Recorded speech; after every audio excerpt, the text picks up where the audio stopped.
Hello everyone. Welcome to the Science of Mind Archives. We invite you to come up here to Golden, Colorado, the beautiful country, and come and visit the archives. Give us a call and we'd be happy to show you some of the many treasures that we have here. And right now, I would like to share with you some of the treasures that we have in the archives, just to pique your interest. All right, I would like to introduce you to some of Ernest Holmes' belongings.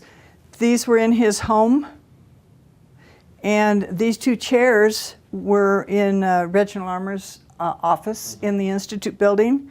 The chair was Ernest Holmes, and that is a cigar ashtray that he liked to smoke cigars. These are original paintings that were in, they were created for the book Your Invisible Power by Ernest Holmes.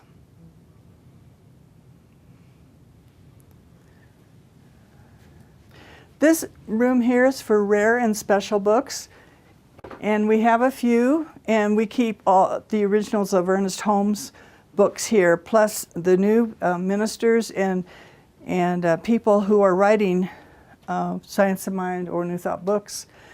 We encourage them to send us a copy, and we put them keep them in here. On this wall are some plaques, and at this, what we used to do, the class of '89, different graduating classes. This here is a plaque that I used to take to different churches when they had a major, like a 25 or 50-year celebration. And then we would put, add their name and information on that. And so we have a few of those. This is our newest publication from the archives, and these are from the original Extensions Home Study course. They are now available, and they include Ernest Holmes' essays, a letter from Ernest Holmes, the questions and answers, and the regular class material that people from all over the world sent for in the early days. Science of Mind textbook has been in Braille, has been put in Braille many years ago. And these are papers, manuscripts, classes, and many different subjects. All of the, there's Ernest Holmes College, there are the government papers like the reports that they did for board meetings and that. And also, this area here are people who may have just a tiny little bit of paperwork that we have for them, maybe a speech they gave that was printed, something special, so it didn't raid a whole box or a whole big folder. Here is a shirt of Ernest Holmes. He loved the Pendleton shirts, and so this one here is it's an actual shirt that belonged to him.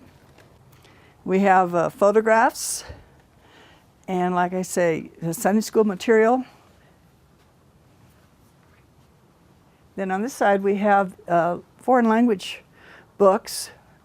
Science of Mind is in Dutch and German, Spanish, Russian, Japanese. I believe and this is the home study course in German, and we even have it in Afrikaans. Afrikaans, yes. These are the first creative thought magazines. Originally it was called Religious Science, then the name was changed to Creative Thought. And we hope to have loose magazines so that we can digitize them and put them on our archives website. We have old publications, magazines from many years ago also.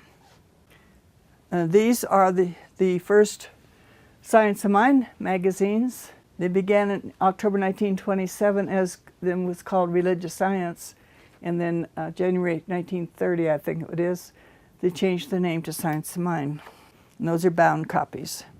We have hundreds of reel-to-reel tapes, cassette tapes from Asilomar conferences and other conferences. We have all of Ernest Holmes' radio talks on reel-to-reel, and those are in process of being digitized. Ernest used to write a lot of poetry. He would write all the time. And there was a woman who worked for Buzo Cardoza, a greeting card company, And she asked Ernest if she could use his poetry to create greeting cards. This one here is for baby. And there were Mother's Day, Easter cards, what makes us friends, Thanksgiving, with wish and a prayer. Here's some Christmas cards.